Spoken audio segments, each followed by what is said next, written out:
It's already set up. It'll clear. Yeah, if it'll clear, then you can drop it, take another one, and then yeah. start from there. This big piece of walnut on the Norwood sawmill. On this mill. This mill cut most of your cabin, didn't it? Cut my whole cottage. Yeah. My whole cottage, all the framing for my cottage. We did it in the summer.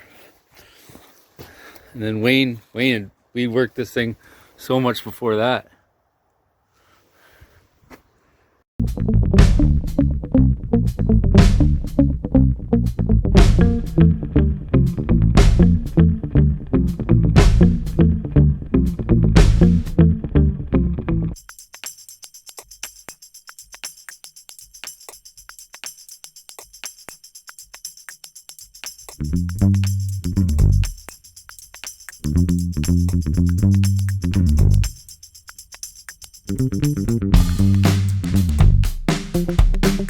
Jeez, you better be taking some ibuprofen.